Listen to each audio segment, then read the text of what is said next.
Hello, those of you in the hall. I don't know if you can hear me. We're going to start soon.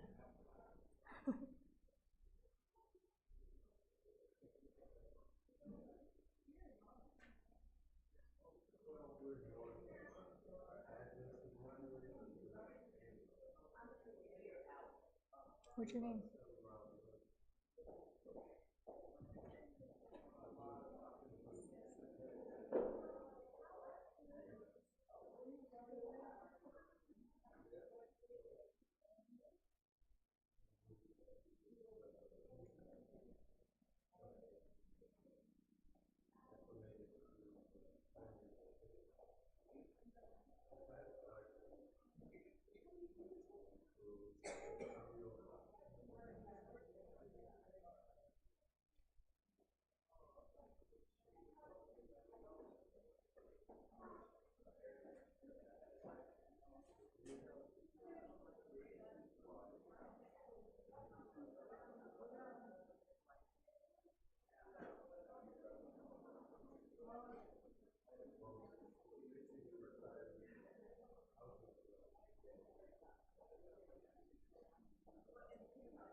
Hello.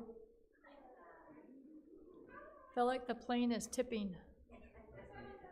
I'm so glad. I'm super glad. I'm like, need to straighten this out a little. Well, if you don't mind, I'd like to start this afternoon session with a word of prayer. Please bow your heads. Father in heaven, thank you so much for life and health, for the amazing meal that we all shared a part of. And Lord, just thank you for the blessings that you continue to give us. We ask that your presence would be here with us, that you would teach us what each one of us needs to know and understand, that we could better serve you. Thank you for your love for us. And may we share that love with others. In Christ's name we pray. Amen. So I'm going to pick up where we left off, and I don't know if the person's here, but somebody asked me a question, and so I thought I should answer it. So in order to answer it, I'm actually going to fly past that one first and start here, right there. So the question was, basically, how do you improve your EQ? So if anyone wasn't here this morning, this is kind of what we talked about as far as the 4 factors, the 4 things that influence a person's emotional intelligence. And as you can see, some of them we can't control, such as we don't control our parents. Whoever our parents were, if they had good EQ or not, that influences where we start with our level of EQ, then level of support, were we supported in our family growing up or not? And then currently, our lifestyle choices, what are we doing today, every day, that will help improve our physical health, our brain health? So example, I didn't bring it up here, but those little cell phones we have, scrolling through endlessly like this is not healthy. Just saying. Your fingers don't need this much work like that, okay? So we need to start thinking about what will actually help our brain and what things we're going to do that would help our brain. And we'll talk some more about that not only now, but in the next presentation as well. And ultimately, the biggest thing is what we think every moment that impacts us. Okay, so some of us need to spend more time addressing what's going on in our head. Okay, more time about thinking positive thoughts about ourselves and others. When someone, how many of you ever fly on planes? Ever flown on a plane?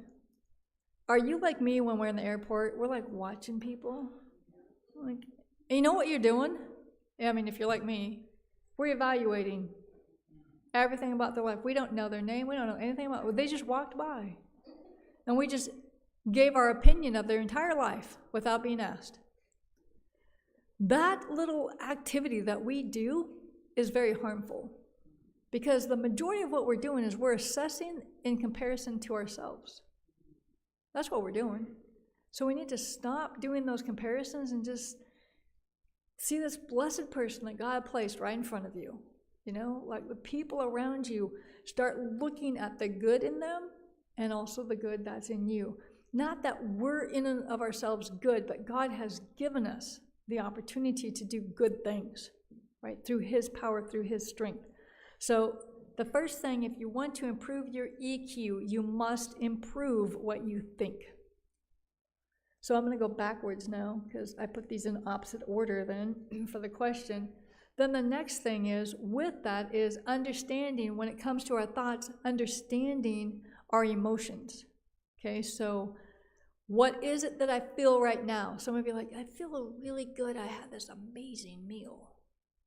Yeah, right? That's a good thing. But how are you going to feel maybe tomorrow morning when something maybe negative happens to you, or the alarm goes off and you don't want to get up? I don't know if anybody has to go to work tomorrow morning. So something is going to happen that's going to change how you feel right now. And the question you have to ask yourself is, what is that emotion? And then, what's making me feel this way? Okay, because sometimes I'm feeling a certain way just because I don't like how the world around me is interfering with what I want it to do. Okay, I have my agenda. I have my thing that I would like the world to do or believe or think or treat me. And the world doesn't do that, right? And so we need to stop and say, okay, why do I feel this way? Because that feeling could be good or it could be inappropriate, and we need to be able to identify that. So again, how do you improve your EQ is actually paying attention to what you think, and then how do you feel and how do you adjust your feelings based on what's going on around you. Because I guarantee you, even if your life has been perfect up to this point, it will not remain that way. If you are seeking and serving God, I guarantee you Satan does not want you to have peace. So anytime your peace is disrupted, the very first thing we should realize is not, why God are you doing this to me, but Lord, how are you going to help me through this? What are you going to teach me in this? Okay, so we have to start asking the right question. And even if we're frustrated and say, Lord, I don't understand why this is going on. Why do I have to go through this? If we would be silent long enough after asking that question, he will probably answer it. But we rush around trying to fix whatever. Maybe I'm talking to myself right now. Anyway, we try and solve the problem rather than letting there be some time of just patiently in God's presence. I love the story that was in the Adult Quarterly this week about Jehoshaphat, right? He had done everything humanly possible to make his nation strong, his cities strong. He just had done all this stuff. And when it came down to it, when they were going to be marched on by other nations, he didn't say, oh, like, I'm ready. Bring it on. I'm ready. He didn't do that. He brought everybody together and said, let's have prayer meeting. Let's pray. And we need to start getting into this attitude about, even though we're using all the skills and talents and abilities God has given us to prepare for the world and for the future that we know is coming as Bible scholars, right? Knowing what the future holds, we still have to sit here and say, you know what? It's not about me. It's not about how I prepared. It's about being present in God's world and asking him to guide. So manage our emotions, then recognizing emotions in others. And this is a big one. If we're going to grow our EQ, we have to pause long enough to realize that how someone else is interacting with me and responding to me is not necessarily accurate even for them. They could be doing it incorrectly because they don't know number one correctly. And until I can help them to identify their emotion correctly, we're going to have a problem interacting together. There's going to be some kind of problem with our relationship. So trying to help people understand their own emotions. And then we recognize the correct emotion in them. That is what allows us to manage emotions, relationships, our relationships with other people. Every single one of you in this room probably realize that there are certain people that you get along with better than others. Right? Or am I lying? I don't think so. We all get along with different people better than others. It doesn't mean that the other people are bad, that we don't get along with so well. It's just that somehow we don't connect with them on the same level. Isn't it interesting that, is it in the book of John that John says, the disciple whom Jesus loved? Is that arrogant? Like, what's he thinking? Like, I'm so cool, Jesus loved me.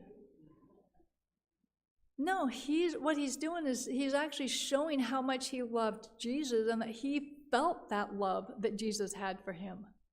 And he's just saying it back. The disciple that Jesus loved. Why? Because I loved him and he loves me, and we know it. It's not that Jesus loved John more than someone else. And this is the thing that I think is hard for us sometimes when we deal with EQ and managing relationships. It's this idea that we love someone more than someone else, as though it's wrong.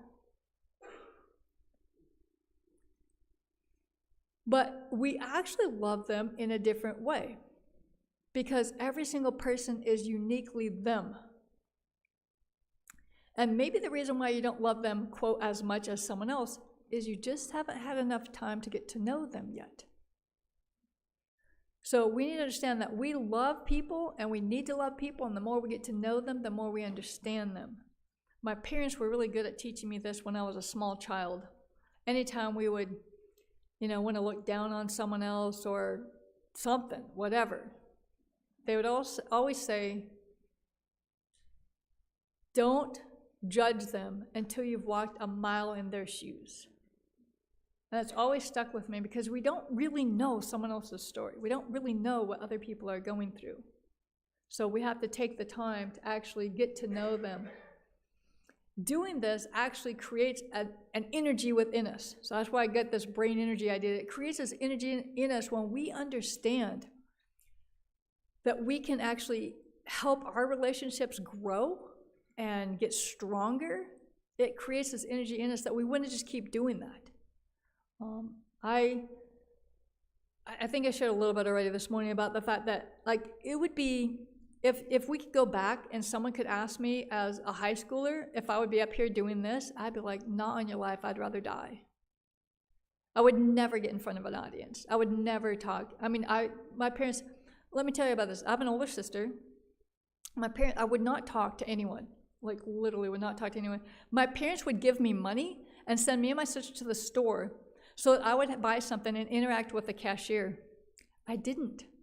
My sister and I would go in the store, I would find what I wanted, and I would give her and the money to my sister and the item, and she would go buy it for me. My parents didn't know. They thought I was learning how to talk to other people. Nope. This is how, so when you have me up here now, you realize that is not where I am. This is God bringing me to this point. Because I would not talk to people. Even to this day, I don't like to go hang out and talk, have to talk to people. But now it's just like, it's okay. It's like, hi, what's your name? Have I seen you before? Do I know you? Like, whatever. I just make stuff up because I don't even know what to say, right? That's what God does to every single one of us. He takes us and says, look, I can use you. Let me. I can make your life better. Let me. So we're going to fly past that because we already talked about that. So this morning we talked about our thinking changes our brain chemistry. And I went over those 10, what do we call those? 10 cognitive distortions. Thank you, because there's 10 hits coming up later. So 10 cognitive distortions, the way we think incorrectly in life. So now we're going to talk about how our lifestyle affects our brain, and then eventually we'll talk about our response to things in life. All right, so brain and our lifestyle, here we go. Let me catch up on my computer here. So no surprise that what we eat affects our brain. This is a direct link. I think, how we talk about how the heart sends blood throughout your body and everything like that. I feel like there's a direct link from our stomach to our brain. And whatever we eat and put in there, it affects our brain. I think if my stomach doesn't have enough chocolate in it, my brain doesn't work. Just joking.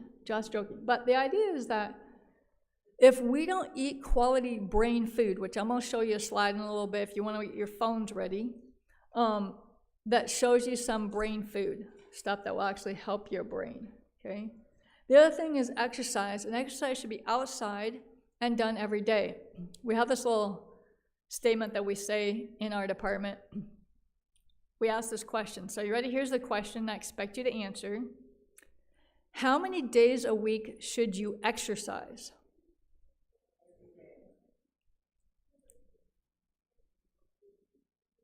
How many days a week should you exercise? 3, 6, every day. 1, 5. Here's your answer. Only on the days you eat.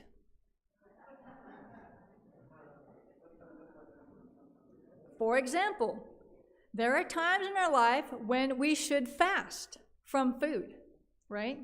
We should take a break from food because maybe we have something that's really important and we're doing some prayer and fasting. And on those days that we're doing prayer and fasting, exercise is not the important thing here. It's time with God that's important. So maybe our normal exercise time, we're going to take that and we're going to spend extra time with God. Okay? So it's kind of a joke, yes, I understand. But the idea is that sometimes we think that we don't have time for exercise and everything like that. If we want a healthy brain, we have to get oxygenated blood in our brain. The best way to get oxygenated blood to your brain is walking. It's not stressful to the body. It's relaxing and allows still the circulation to happen to get oxygen to your brain. Having said that, guess what you get to do? Stand up. Now, just to make this a little bit more entertaining for me, let's have you walk around and greet at least one other person. Go.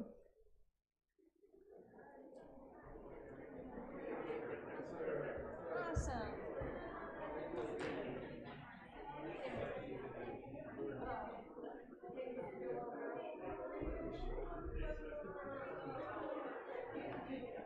Mine looks a little different than that because I have to keep flipping on it. I want to see what's happening next.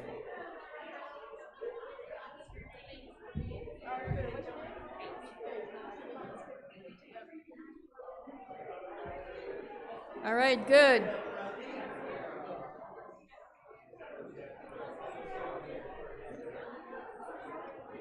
All right, while you guys are mingling around, I'm going to say something.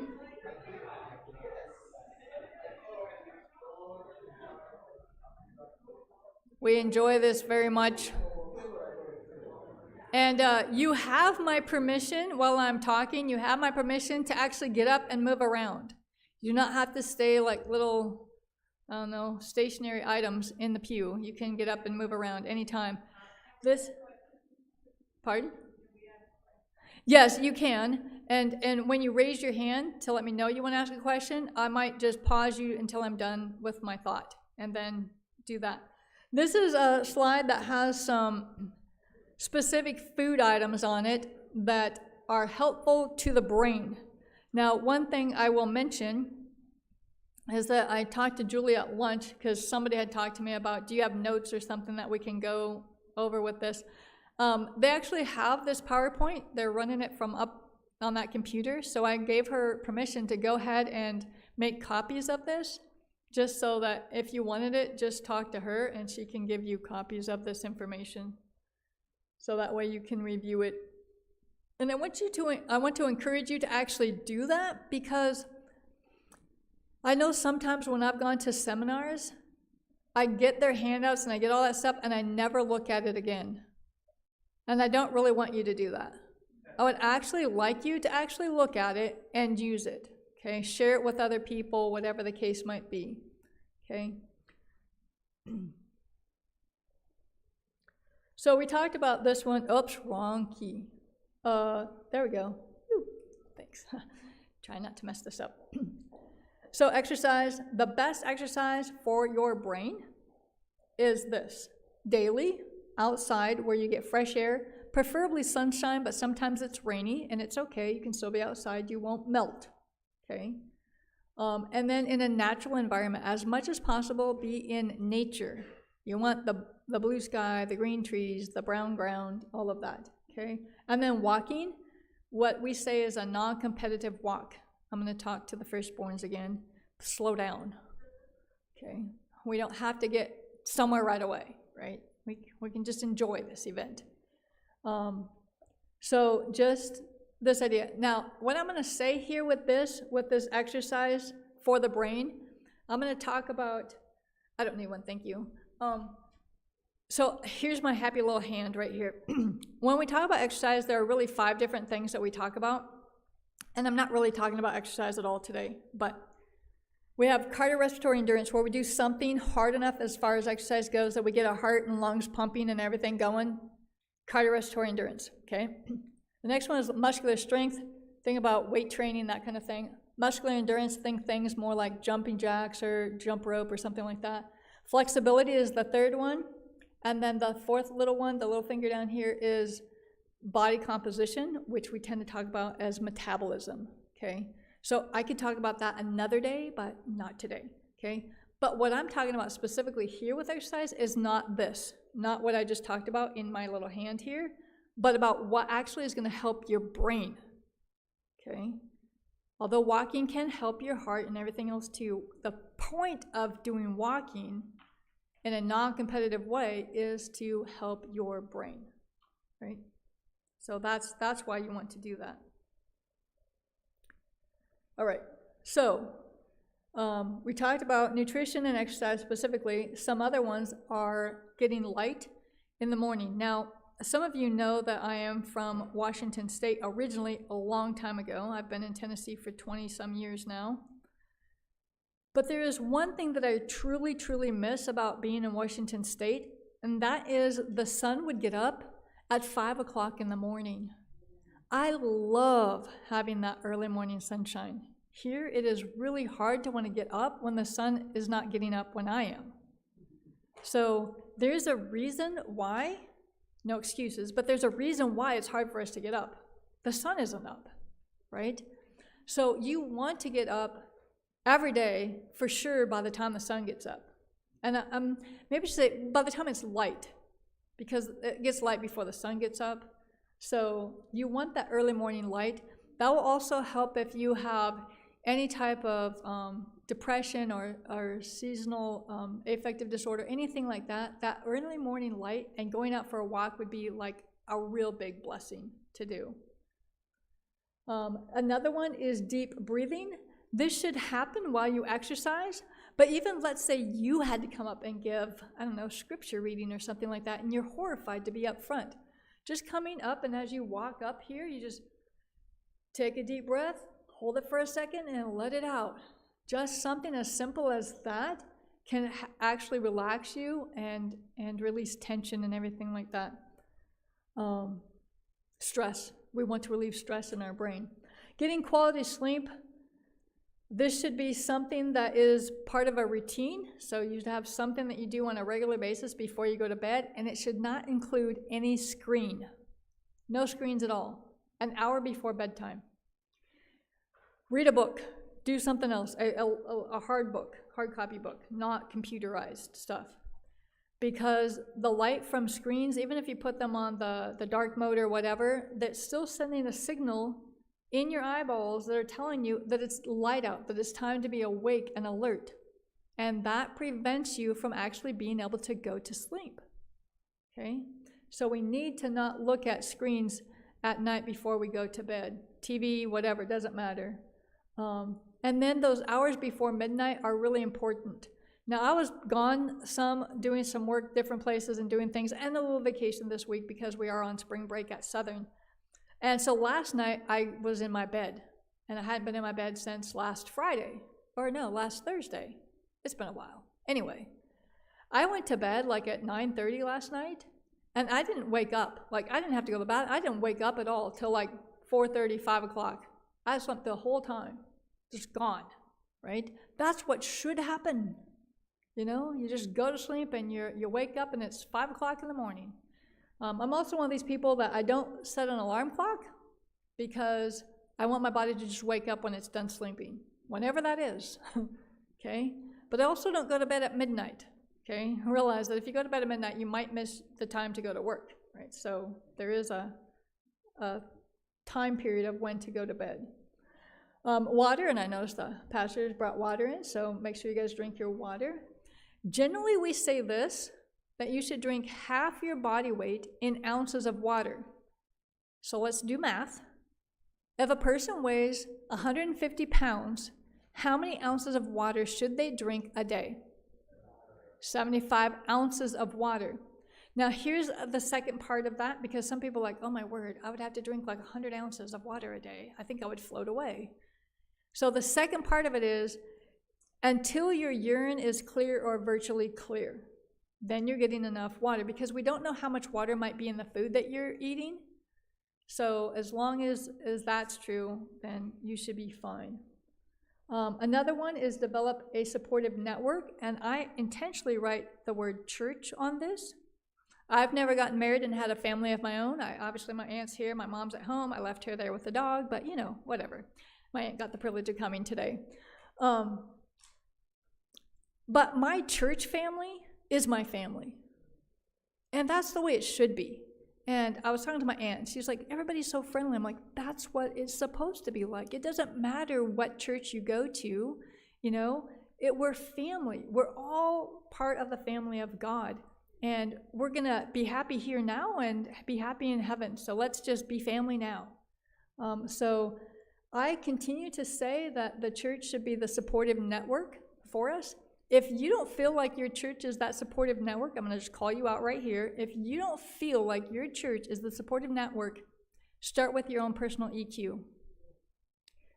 Because most of the life that I've found is the world is a mirror. It's reflecting back what I'm showing it.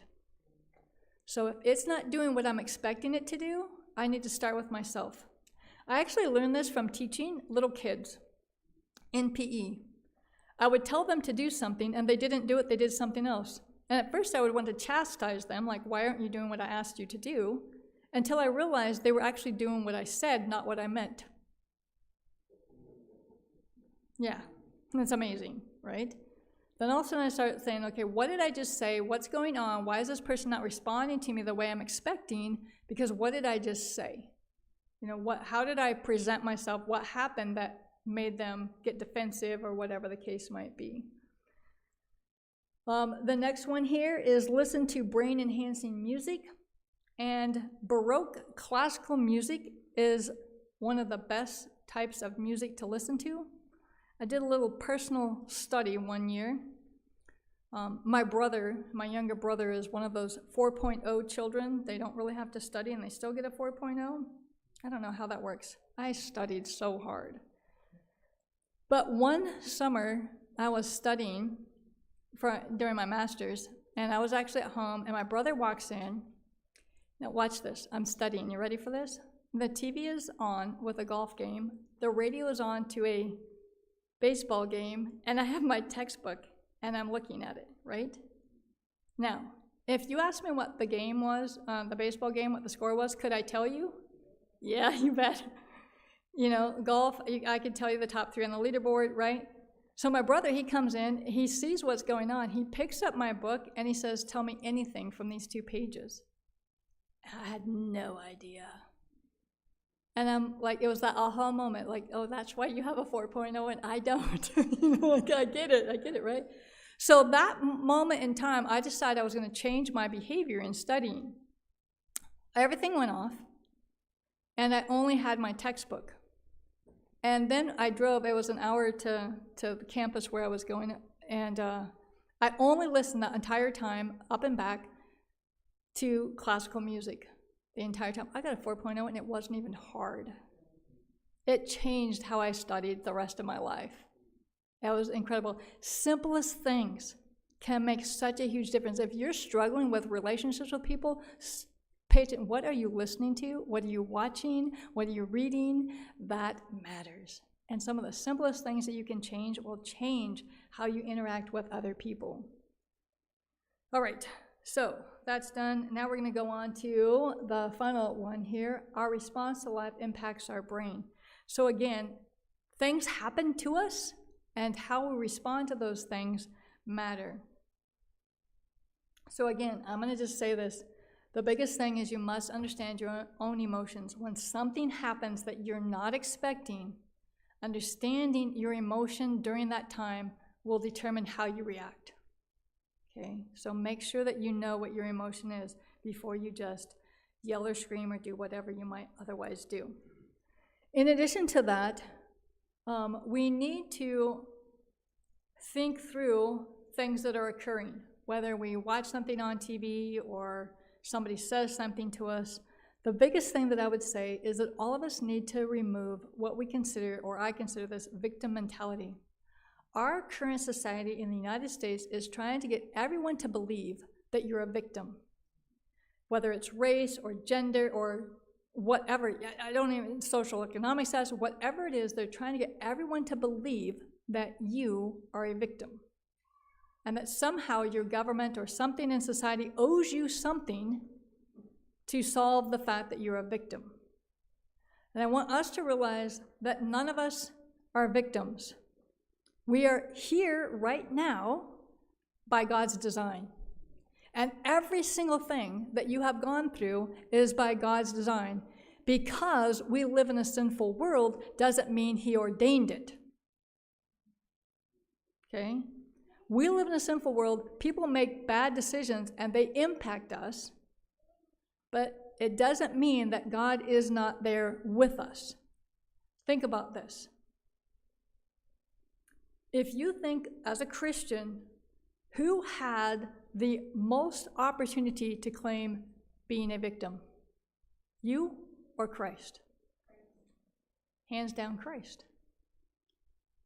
And if Christ doesn't claim to be a victim, He willingly chose to lay aside all that He had to save us. Why are we going to use that victim mentality? So we need to get rid of that victim mentality and realize that God has me here, and the experiences I've gone through, He's using to reach other people for Him. And to just be a witness, to give a testimony. So again, I've already kind of mentioned this. We live in a sinful world and bad stuff happens. I'm guaranteeing, I'm 100% accurate on this, that every single person in this room has had something bad happen to you at least once. Right? Because we live in a sinful world. We've made decisions that have hurt us. Other people have made decisions that have hurt us. Bad stuff happens because we live in a sinful world. Yet, God has a calling on your life and on my life.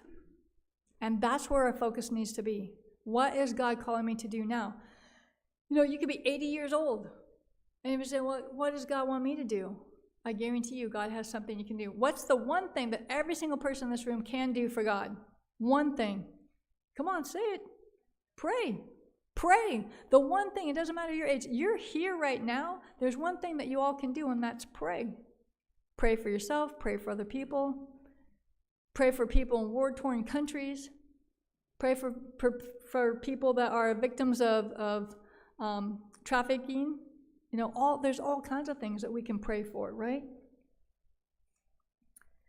We need to start seeing our life through God's calling rather than through the lens of society. Society is trying to make you be somebody that you're not. Please understand that God has a calling for your life and answer his calling for you, not the world's. All right, it's time to stand up. Time to stand up.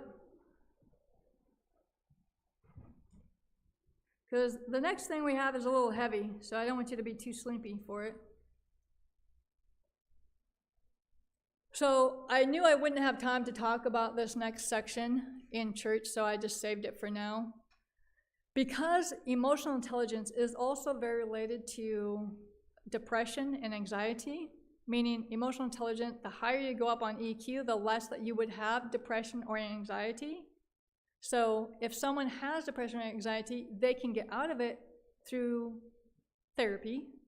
We usually say cognitive behavioral therapy would be the way to think about it, or the therapy to go through. And lots of Bible and good support system. But I want you to understand how depression works, so that if you know anybody or you've struggled with it, you can understand. So what I'm going to do on this next slide is I'm going to tell you 10 hit categories. And anytime you want, you can sit down. You have to have 4 of these in order to have depression. Okay? So if you only have 3, and a lot of times what happens is people are walking around with 3 of these things. And they're walking around, everything's just fine in their life, and all of a sudden the 4th one shows up, and now depression sets in, and they can't figure out why are they depressed. You can sit down.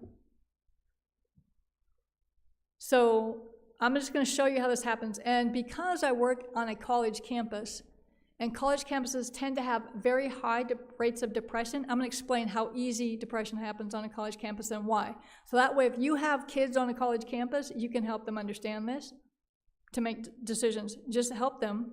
They still get to make the choice, okay? And I'm going to give some stories as well. Okay, the first one is genetic. And once again, how many of you have control over who your parents are? None of us. So some of you in here can give yourself 1 hit already. Okay? Genetic. The second one is developmental. And this is the same as level of support. So you look at your childhood and say, how much support did you get growing up? If you were always beaten down and told you weren't worth anything, you were stupid and all this kind of stuff, the little punching bag either physically or emotionally, then you have a second hit. See what just happened?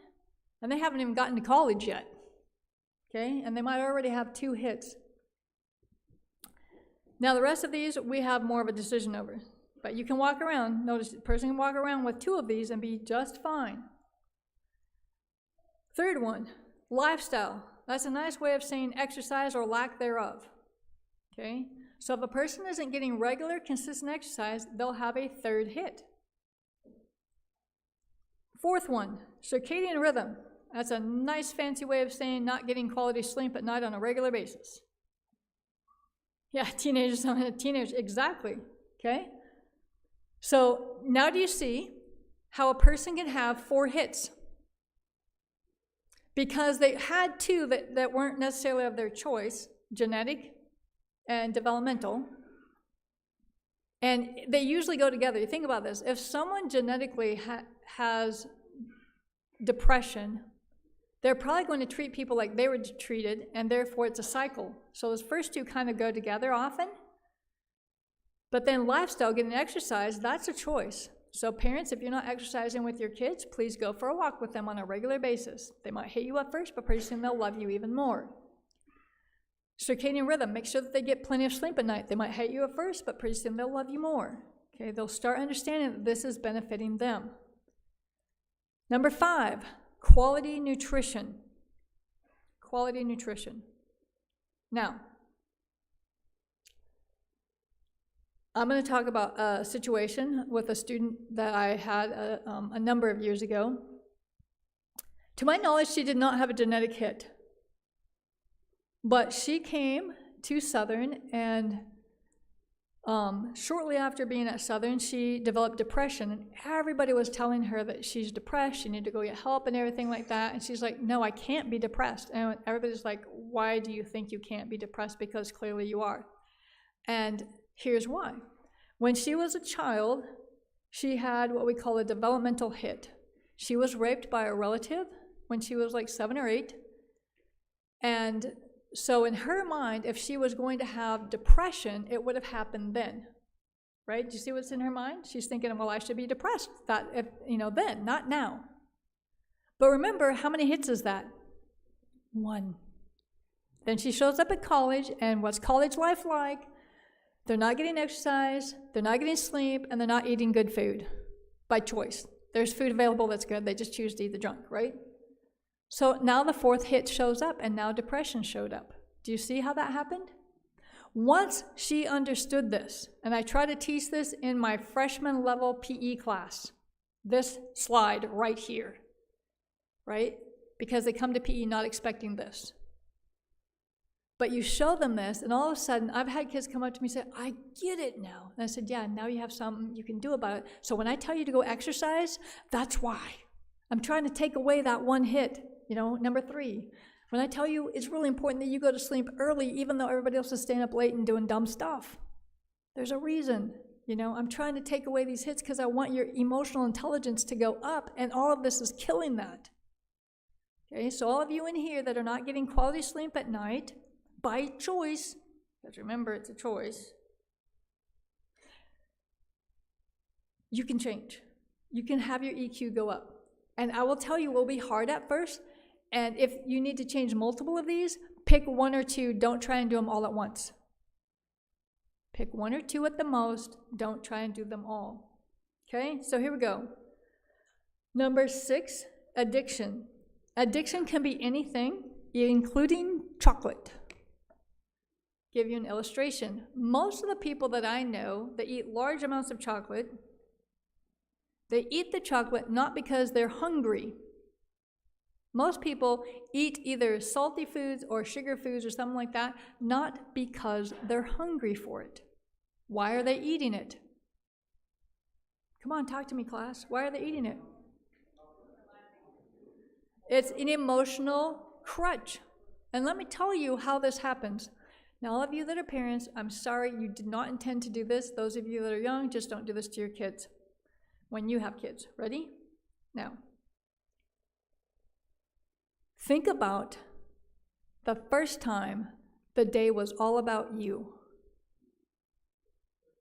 The first day that you can remember that the day was all about you, you got to do whatever you want, and it was fun and everything like that. And we call that your birthday. And what did you get on your birthday? Cake and ice cream. Do you think what we just did? We conditioned all of our kids that when life doesn't feel good, go eat some cake and ice cream or something similar. Do you see what just happened? We didn't intentionally set this up, but that's the message that we unintentionally sent to them. Year after year after year after year, right? So now they're an adult and they get this and like, wait a second, I have to break this habit? I'm like, we all do, right? So it's just something to be aware of, that addiction isn't just, we think pornography or gambling or something like this. Addictions run in all forms, okay? So, yeah. Toxic, you can have some type of toxin, it's rare. Usually you have to get some kind of medical test to identify that is one of the 10 hits that you have. It is rare. They have found in people that fly repeatedly, like they're flying every week, that they could get a toxic buildup from the spray that they spray, the fire retardant spray that they put on the seats and stuff like that, but it's super rare. You have to fly like a lot.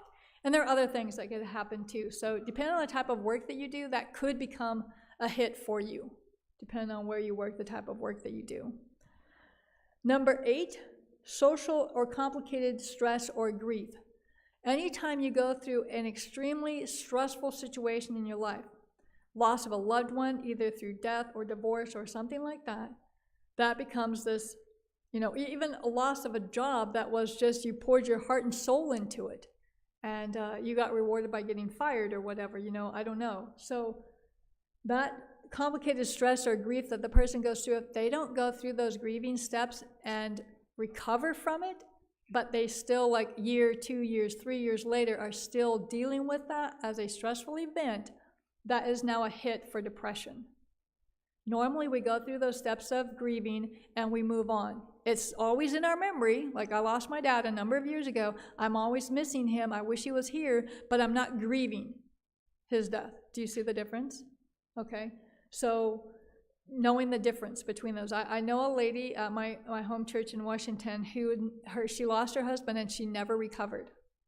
And so she basically has around-the-clock care because even though he's been gone for, 10 years or whatever, she just never got over it. And so those of you that know, please support your pastor. He has to help deal with these when people lose a loved one and everything like that. He's not the only one. If it's somebody that you're friends with, go help support them. And you don't have to say anything. You just be there, right? Just go there, help know that they're loved and cared for. Sometimes that's all they need to help get over the stress of losing a loved one. Medical conditions, if they're severe, life-threatening, that type of thing, can also be a hit for depression. And I look at medical conditions in 2 ways. We have illnesses. Those are things that we tend to see that we will recover from. And then we have what I consider diseases, are things that are just taking our life away slowly over time. And so a lot of times when a person has a diagnosis that they're terminal in some disease, then that could lead to depression. But again, it's how we think about it. Okay, my dad was diagnosed with cancer, and again, how he thought about it, how we thought about it, because we're Christians, because we believe that we're seeking God and following him. I don't question whether or not my dad's going to be in heaven. I believe I serve a loving God. I believe my dad was seeking to follow God to the best of his ability every day. I don't question whether he's going to be in heaven. I serve a just and loving God. So that also helps with my not having grief and stress over it, right? Do you see the difference? I don't know what people who are not Christians, how they deal with this stuff. But I had actually the pastor of the church would come out and visit my dad. And he would always say, it's so good to come out here. I always get uplifted when I come and see him. And we're like, aren't you supposed to be uplifting him? But it was mutual. You can build each other up when you're both serving God. And the last one is frontal lobe damage. And that can happen in a number of ways. So these are the 10 hits if you want to take a picture of it. But again, you can get copies later. This could happen from anything like drinking alcohol or doing any type of drugs. And for those of you with the younger kids, be aware that there are chemicals that are in your home that they can use that are unhealthy and can kill them instantly. Okay, so be willing to talk to your kids about the fact that drugs are deadly, and don't let them play games. And if you know your kid is doing drugs, address it directly. I was a girls' dean for a number of years, and the hardest thing that I dealt with was parents that denied their kid had a problem, because they just didn't want to believe that their kid was doing something wrong, because for some reason it reflected bad on them, I guess. I don't know. I haven't been a parent, but it was like, I'm telling you, this kid needs help, So if somebody comes and says, hey, I'm concerned about your child, don't dismiss it. Be willing to talk to your kids. Realize that your kid is going to probably lie to you at first. They don't want to acknowledge for 2 reasons. 1, shame themselves. They don't like how that makes them feel. And number 2, they never in their life wanted to disappoint you as a parent. They actually want to do what you want them to do. Even if they're the most rebellious child on the planet, they still love you and they still want to do what you want them to do, even though it doesn't seem like it. Okay? So just be aware of that. So, and then I'll just say this, NFL and any other type of football or anything. If you have kids that have bikes, put a helmet on their head, please, for their sake. They may hate you again for having you force them to wear that with their little scooter or whatever, but in the long run, it's their head that you are protecting. You are trying to help prevent them from having depression later in their life. I'll show you a slide later in the other presentation about this. I talked about this earlier today. Our thoughts plus our feelings equal our moral character. Few realize that it is a duty to exercise control over the thoughts and imaginations. If you have a kid that's sleeping all hours of the day and night, they're not tired, folks. They're either depressed or they're thinking thoughts they shouldn't be thinking. And you need to get them outside and doing something useful. This is why I'm super, super glad that I was raised in a home without a TV outside where I had to chop wood because we heated with wood and do gardening because we had to, because we were poor. And I'm glad I grew up poor, right? Because it kept me out of trouble, kept my brain from thinking bad thoughts. There is so close a relation between the mind and the body that it is not possible to secure the health of one without giving special care to the other. And then I'm just going to end again on this thought. For the weapons of our warfare are not carnal, but mighty through God to the pulling down of strongholds, casting down imaginations and every high thing that exalts itself against the knowledge of God. So think about this. If we could just contemplate this verse. I have to think about anything that is going to challenge my understanding of God and dismiss anything that's going to make me question God.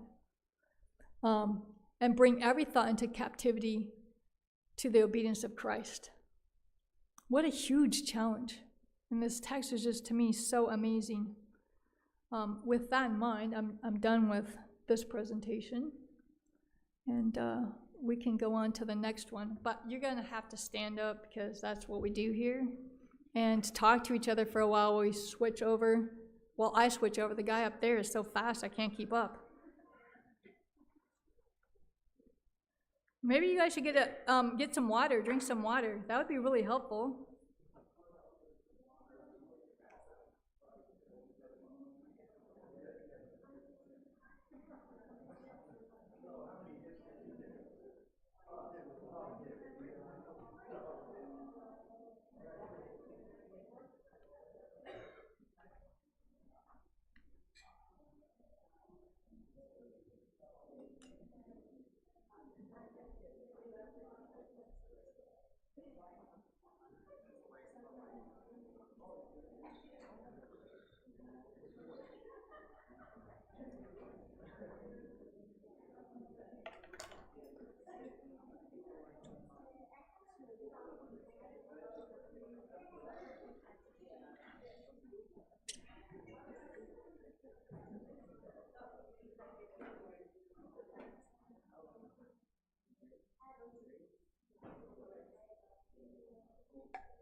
All right, we'll go ahead and get started again. Wow, the water crew has arrived. Nice. That's great. All right, here we go. So the first presentation was called what? Brain energy. Now we're going to talk about active intelligence. So the first thing I want to do with this is go over some definitions. So this is the Sloan definition, not Webster definition of these terms. First one is active, and by that I mean body movement. Any type of motion that increases your heart rate and circulation. So walking around, that type of activity, not just sliding your finger across the screen on your phone, I'm not talking about that one, okay?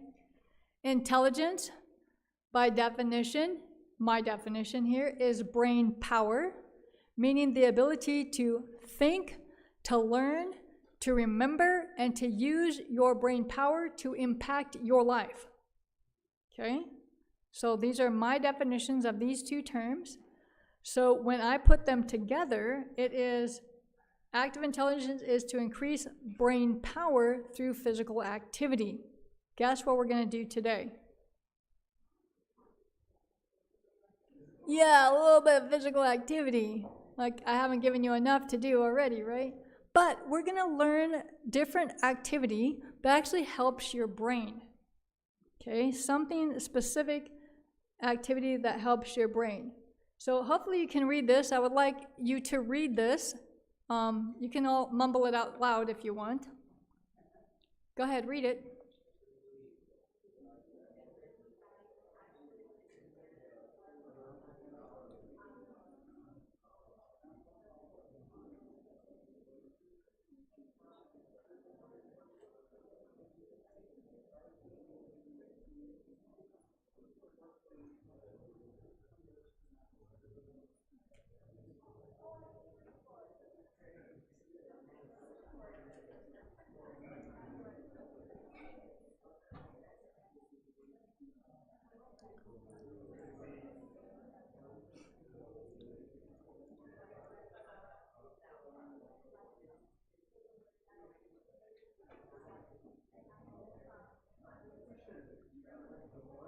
All right, so I always like to use this one because at first it looks like a bunch of chaos and then you start figuring out what's going on.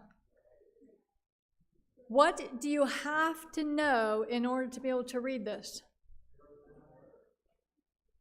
Even before that, you actually have to know how to read. Otherwise, this is just a bunch of gibberish, right? So you at least have to have learned how to read in order for this to even be something that you can comprehend. But what's interesting is, again, showing you the power of your mind. Now, if you've ever listened to someone read out loud, you've witnessed this because they don't read the words exactly as they're there. In fact, the faster a person reads, the more likely that they're going to skip words like the, a, and an, because they don't read them when they're reading. They just read the key big words that matter in the sentence. It's not that they don't see them, they just don't take the time to dwell on those little words. Okay, so it happens. So your brain is super powerful. This is a picture of a brain, not yours. But again, just different things. The forebrain, again, is where you're going to be having your thinking and thoughts and choices and reasoning and all of that here. So you want to protect your brain, your forehead, all of this frontal lobe area, please. Other areas of the brain, we could have you all stand up. We won't yet. We will in a little bit. And have you show me how well your brain works. Okay, so we'll do that in a little bit because it's true that your brain we can see how well your brain works based on some simple movements that you can do, okay? You've probably heard the story of Phineas Gage and his, live experience of having his this iron rod go through his head, and he was awake the entire time. He never lost consciousness in this process, but what happened is it changed his personality and how he viewed the world. Okay, so the damage was done to his frontal lobe, and after that, he wasn't seen as Gabe anymore. He was, before like the family man and, responsible. He was actually a foreman on the railroad construction team, right, and everything, and now he can't hold down a job. He swears all the time, his family's in shambles. Just everything happened because of an injury to his brain. Now, those of you that follow football at all, you know that there are a number of NFL football players who have committed suicide that they know as a result of traumatic brain injury done from so much damage smacking their head, even though they have that helmet on. So think about this. Your skull is this hard rock, but what's inside is gushy. And every time it bangs against the rock inside, it's doing damage.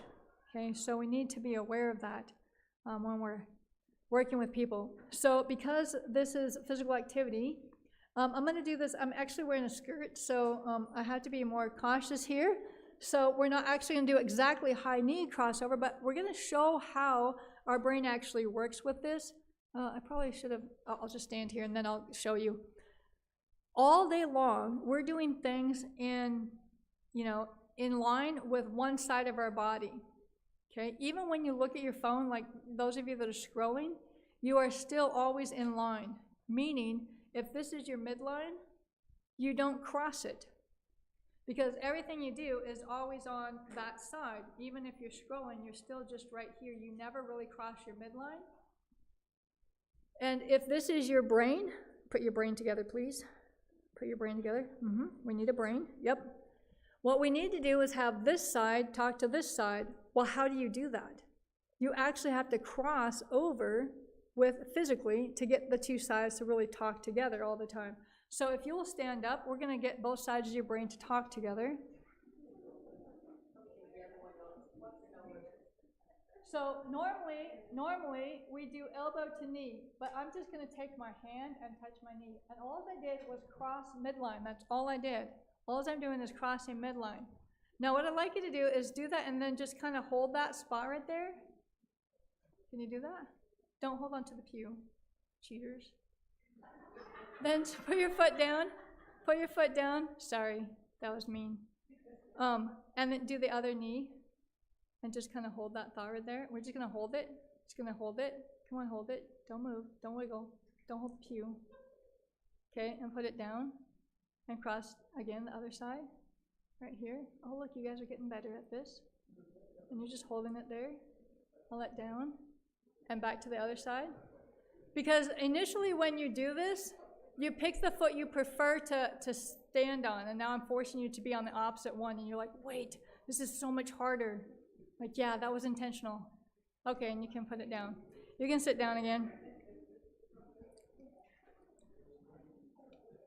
So some of you learned your brain needs a little bit more work. All we're doing again is trying to get your whole brain to interact with all of itself, up there. And again, I'm working a little bit on balance. But that's really important as you get older. So just kind of pulling that one out there for you. So here's, it's kind of a big word, but positive neuroplasticity. What that literally means is that you're trying to strengthen dendrites and to increase your ability to remember things. We call it cognitive reserve, to be able to remember things. So everybody put your little brain cell up here, please. Put your little brain cell. This is your brain cell. This is the axon. You're ready for class, right? And then these are your dendrites going out here, okay? Now, with every time you have a dendrite, that the more you practice something, the thicker this dendrite gets, okay? So if you want to learn something, you keep sending that message and you keep getting this dendrite thicker and thicker and thicker, okay? That's what you're trying to do when you're trying to remember something. Now, you can put your little cells down. Here's the thing. You want to do that when it's something that's good. But think about addictions. They did the same exact thing. So in the case of addiction, what do you want to do? You want to starve the dendrite. You want to make him shrivel up till he goes away. Do you see? Now, how do you do that? You have to get something firing somewhere else. You don't want to keep going back through that same little path. You have to get the path, you want it to go somewhere else. You don't want it to do that path anymore. So that's the simplistic way of looking at addictions, right? Negative neuroplasticity is atrophy, so that's weakening the dendrite connection and decreasing cognitive reserve. Now, if it's a negative addiction, it's okay. we want to actually do that. But generally, we don't want that to happen, okay? Because if that happens, we start forgetting everything. We have a hard time even learning something new, that type of thing. Okay, so positive neuroplasticity. What helps us have positive neuroplasticity? Physical activity, education. So keep learning. Even if you have a PhD, keep learning, keep growing. You want more information. Positive social interaction. Some of you need more social interaction. Some of you might need a little less. This is where sometimes one spouse loves it, the other spouse says, do we have to again? Right? That's wonderful. So those of you that love it, realize that you need to back off some. Do some solo things with the person that you're married to so that they have their little love cup filled, and then they can go back to helping you have yours filled with all those people. Okay? Intellectual pursuits, again, continuing to grow. Learn something new. I mean, if you don't know how to play the piano, learn to play the piano. I mean, I'm just making stuff up, right? Learn something new. Learn a new language. And then sometimes we need to do cognitive remediation. Maybe someone's been in an injury or something like that, so they have to do cognitive remediation. Negative neuroplasticity. So what is going to make our brain less able to learn and remember things? Poor health, poor quality sleep, poor nutrition, substance abuse, and you notice those big words, depression, anxiety. Think back to those 10 hits, and you see some of them still here. Nutrition and sleep, okay? So we want to avoid these things that are going to hinder my brain from being the most effective at learning and growing and maintaining what I've learned. So brain research, this compared this brain structure and function of 10 master athletes, so these are older people who are still considered athletes, and then 10 sedentary people. Now the average age of these people was 73. And what they looked for in the brain function were muscle control and then executive function. Executive function means that you can keep something in working memory, your short-term memory, and use it, okay, right away, because it's not stored in long-term memory yet. And the way you do that is you're actually able to suppress anything that's distracting to you so that you can get that short-term memory and use it right away. You may never actually remember it, but you actually got the information and used it right then, okay? I'll give you an illustration it's not part of research or anything, but just to give you an idea. Many, many years ago, my dad was working on a car in the garage, and all of a sudden we heard this noise, and my mom and I rush out there, and my dad is like ash gray, and he looks like he's dead, and he's laying on the ground, right?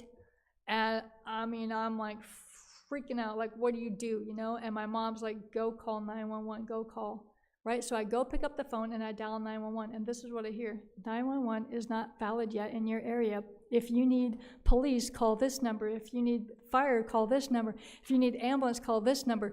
I have no idea to this day what that number was, but I called it. Do you see what just happened? It was, in other words, you tune out. Of course, this is a very heightened awareness situation, right? But you're able to tune out other things that could be distractions to hold that information and use it, okay? So that's what they're testing. To give you a kind of an illustration, they're testing executive function here. What they found was the white matter fiber was better preserved among the athletes than the inactive people. And white matter is what plays a critical role in transmitting messages between the regions, the gray regions of the brain. So we tend to not think of the importance of exercise, but it is extremely important for the brain. And you don't have to be an athlete. Just walking consistently every day will do two things. One, it helps clear the brain, and two, it helps relieve stress. Because I guarantee you, if you're a Christian and you're outside walking, God is going to help you solve problems, right? And if nothing else, he's going to give you peace through the problem because you're actually outside in his creation, and he allows that to be used to benefit your life. All right, so now we get to do this again. So go ahead and stand up. So this time, we're just going to tap our heel, and again, if you need to hang on to the pew, that's okay, but if you can do it without, that would be great. All you're going to do is touch your heel in front and in back. So here we go. So I'm just opposite side. So I'm touching opposite hand to foot in front of me, and then I'm going to reach down the other side, touch, touch. Okay? That's all you're doing. Do it again. Front, back, and down. Front, back, and down. Okay? Again, I'm crossing midline while I'm doing this, as well as doing a little bit of activity. All right, so I'm going to talk about two different types of research, and you can go ahead and sit down. The first bit that I'm going to talk about is fitness, which that's kind of hard to see in there, but the word is actually physical fitness and academic performance. And then the next one I'm going to talk about is physical activity. Because let's face it, not everybody in here is we would consider physically fit. If we went through a physical fitness test, we wouldn't all pass everything, okay? But we can all be physically active. But I'm just going to show you how fitness impacts academic performance. So fitness test results from 800,000 California students revealed a significant positive correlation between physical fitness and math and reading achievement scores. So the more fit your kids are, the better they're going to do academically. Okay, just simply stated. Here's another one. Study of children in Illinois found that those who performed well on 2 measures of physical fitness scored higher on state reading and math exams than lower physical performers, regardless of gender and social economic status. Okay. Now, here's the thing, and maybe some of you have heard of the book Spark. Anyone read the book Spark or heard of it? If not, that's a great book to look up and read the first 2 chapters, and that's all. You can put it away after that. So check it out at the library because you don't need to own it. Just read the first couple of chapters where it goes through and shows you how these couple of teachers decided that they would take the students who were considered delinquent, not doing well in school, and they gave them a 0-hour PE. So those kids had to come to school early. They did an hour of PE, and then they went to their class that they were failing, like usually it was English or something like that. And they all did really a lot better. And so it started becoming such a success that other schools in that school district started doing it and everything. And anyway, it started being part of this research that was being done. And that was just physical activity. Okay, so now we're going to move on to physical activity. So even if a person isn't fit, we can all still be physically active. So national health surveys of children and teens and it lists all these countries. The United States, Australia, Iceland, Hong Kong, UK, have all reported statistically significant positive correlations between physical activity and academic performance. What's interesting to me is how easy and how quickly we take physical activity out of schools. We need it there. In fact, some of you have heard of brain breaks in schools.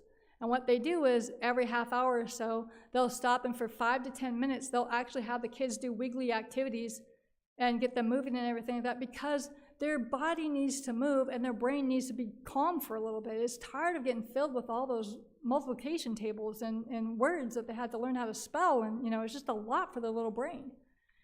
So we need to get them moving.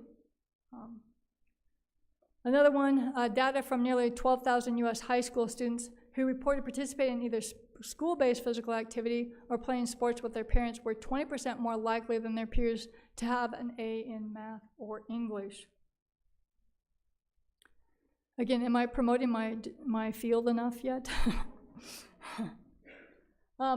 Going back to looking at the rest of us adultly people, the Swedish National Study on Aging and Care investigated the relationship of exercise intensity with different components of cognitive function.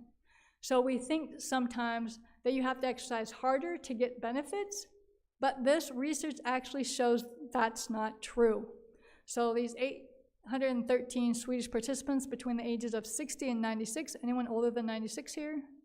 No takers? Okay, you're all fair game. It actually found that light intensity exercise, think walking, several times a week had the highest cognitive test scores. Obviously, the group that did nothing or were inactive had the lowest test scores. This is not a surprise. But what was a surprise is those who did exercise at high intensity did not have the best cognitive function. That's what surprised them, because the idea is that the harder you exercise, the greater the benefit. And again, that's why I went back to, these different 5 areas of exercise and fitness areas that we can do: cardiorespiratory, muscular strength, muscular endurance, flexibility, and body composition. I'm not talking about getting my heart stronger. I'm talking about my brain here. There is a difference.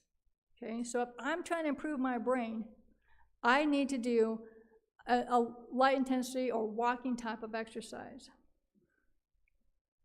All right, we're going to combine these now. So it's time to stand up.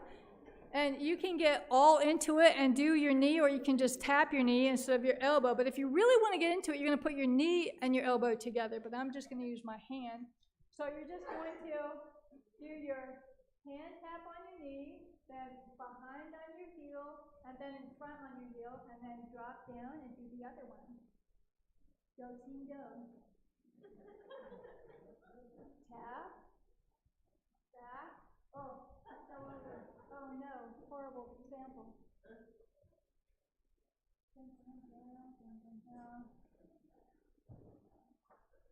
I know what my problem is. I'm looking at all you wiggly people.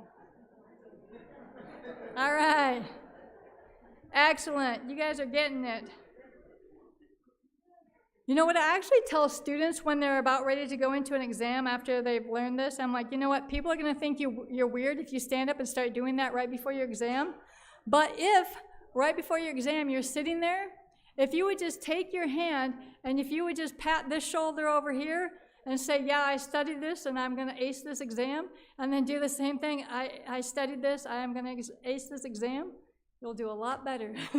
Something so simple. All right, so let's look at physical activity and stress.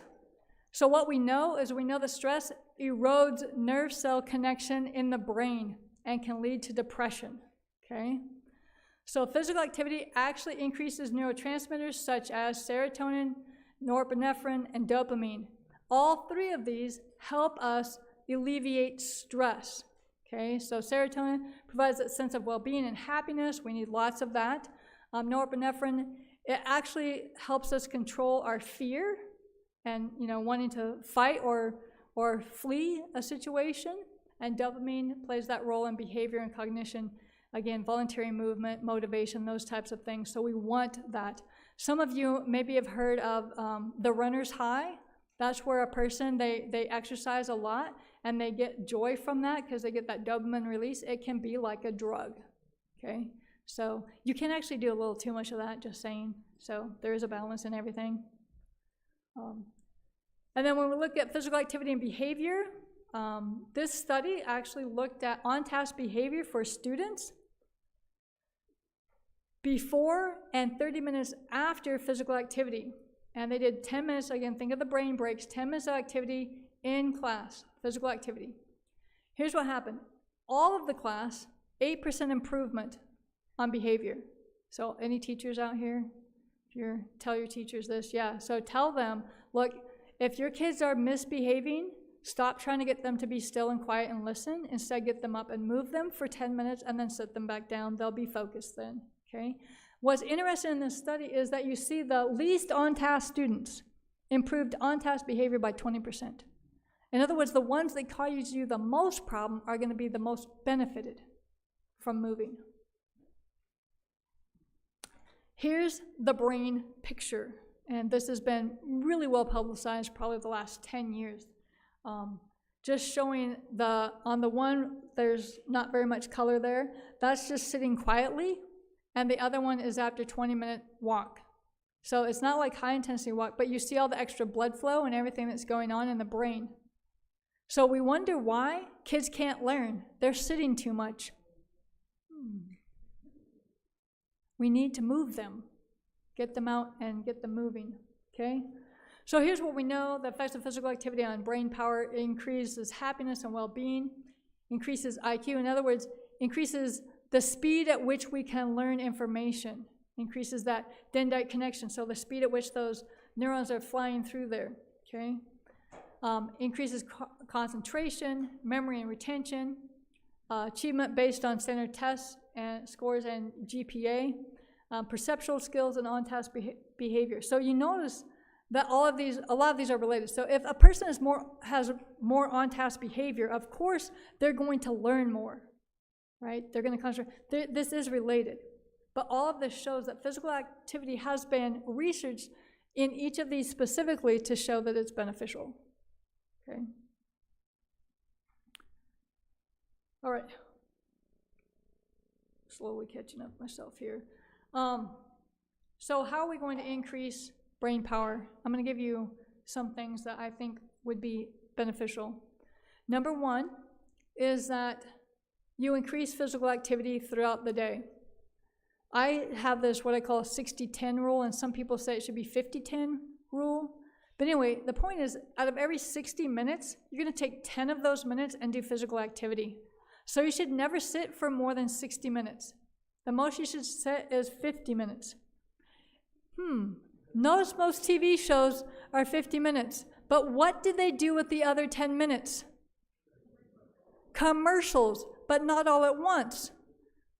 Right? This is a problem. Okay, so we have to be intentional here. Eat for brain power, fruits, vegetables, whole grains. Think fiber. Think fiber. Fiber is very good for your brain. Cleans out your gut. So most people do not eat enough fiber. You should be eating 30 to 40 grams of fiber a day as a healthy adult. Now, some of you that have smaller appetites now because you're older, you can eat less, but you should look at how much fiber you're eating. A lot of you, I'll recommend this. Please don't change your diet. Just figure out how much fiber you're eating right now. If you're only eating about 10 grams of fiber a day, don't jump to 40. You'll be in the ER in massive pain. Okay, so don't do that. Just increase like maybe 5 grams for a week. So if you were at 10, now you're going to be at 15 for a week or two, and then, slowly increase over time. Your body will help be happy, and you won't hate me. So that would be good. Then the other thing, rest your brain. We talked about this already, but quality sleep. No screens before you're going to go to bed. If you are watching or looking at your phone or anything like that, it will make it harder for you to get into REM sleep. And you will probably, if you ever get there, will spend less time there, and you will not feel rested when you do wake up. Okay. Another one, challenge your brain. Do math in your head. Read quality material and learn something new. Try this the next time for those of you that have to go get the groceries at the store. Add up everything that you're buying. Then when you get to the checkout, multiply it by 10 because, I don't know, we're close to 10% on tax. And you should have about what it's going to cost you, right? Just try it. And then protect your brain. Control stress. Some people have stressful jobs. My sister is a retired police officer in a city in California that I wouldn't recommend you being a police officer in. And it was very, very stressful. Okay, and we're all happy she's retired from that.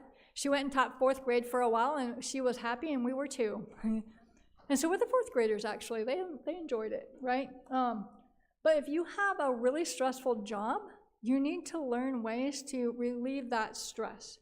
If you're in stressful relationships, you need to figure out how you're going to deal with those stressful relationships. So learn how to control stress. What is one thing everyone can do when they're in stressful relationships or any type of stress? You're learning. Pray. What's another thing all of you in this room could do? Oh, you guys are A students. Yes, exercise. I said this room because you all walked in here, therefore I knew you could walk. And then, wear a helmet. I talked about that. It's just extremely important. If you have kids and they're riding scooters or bikes or whatever, wear a helmet. I wouldn't be here, I don't believe, today if I didn't have a bike helmet on. I flipped over the handlebars of my bike a number of years ago. And you can't see any of the damage. It was all done in my mouth because my helmet hit first. It kicked my head up, and I hit here next. So I got like 3 or 4 stitches right here. That was it. It's the only thing you might be able to see. And all the rest was done in my mouth. I have a plate here. I broke both sides of my jaw and the jaw here. I could stick my tongue through my teeth. I thought I was missing a tooth, and I told the ER guy when I was there, I'm like, missing. He's like, are you missing any teeth? I'm like, yeah, right here, right there. And he finally said, no, ma'am, you're not missing a tooth. You're just able to stick your tongue through your jaw right there. So I am a firm believer in helmets because I really do think that they help. And if you have a motorcycle, please wear a helmet. I can't believe that there are states that don't require helmets on motorcycles. And then I'm just going to say this, careful with cell phone use. I'm really glad that in today's technology that most of the young people do not have their phone near their head. They actually have it down here. They're, video chatting everybody and everything like that, which is actually a blessing. It's way better than having it right here. I don't know how many of you are old enough to remember when cell phones came out and they had a manual that came along with it and it was about this thick. Did you ever read it? Some of you might have read it. If you read it, in the back it actually said something to the effect that if you got cancer from this, you couldn't sue them because they warned you. So ever since I read that with my own 2 eyes, I've always been a little cautious about that. So I'm just throwing it out there. Be a little bit cautious about, cell phone use. Keep it away from you and that kind of thing. I think it's more beneficial that way. Oh, can we do this? All right, one more time. This is the last one, I promise.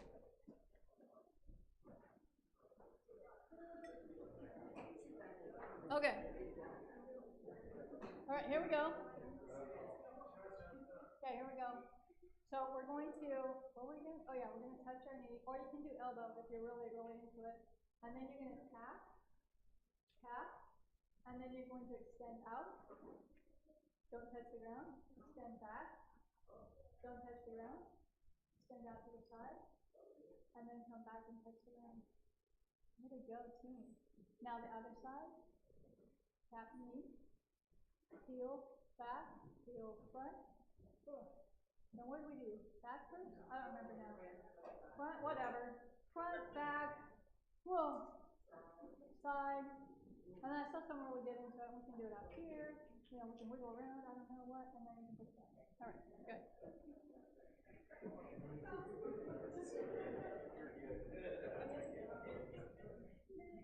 And you could keep doing that if you wanted.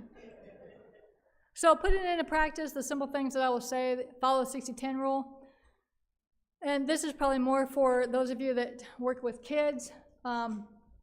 Allow kids not only to have exercise time that is organized, but allow them to have free time to just play. Let kids just play. Let them be kids. We try to control everything that they do. They have to be in, a little soccer team, a little this team, a little that team, and please, you've teamed them out. Let them just play. Let them be kids. Think about recreational activities and not just competitive things. Too much of the stuff we do is competitive. And kids, again, want to please the adults in their life. And if they don't feel like they're good enough to perform in a sport or something like that, it makes them feel bad about themselves and not good enough. And, maybe their parents don't love them. They'll think this. Not that you don't love them, but they'll think, oh, my parents probably don't love me. I'm not as good as my sibling at XYZ. Okay? So be careful about the pressures that you put on these little kids. And then plan.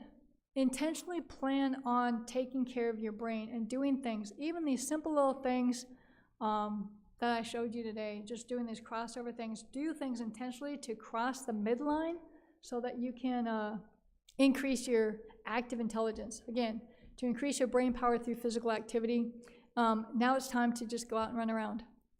But here's my Bible verse, 2 Timothy 1:7.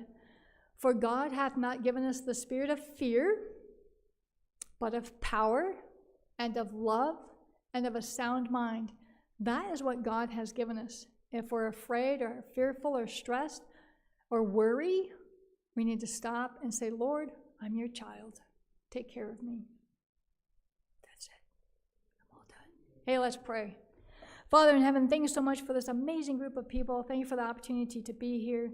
Lord, I pray that each one of us will take this information and apply it in our life. We're so blessed. So blessed. Help us to be a blessing to others. Thank you again for your love, for giving your Son to die for us. We love you and we long for that time that I know is very soon when you will come and we will be able to go home and be with you forever. In Christ's precious name, we pray all of this for his honor and glory. Amen. you for all the food that you guys fed us with, and the sound people, and just all of it. Thank you very much.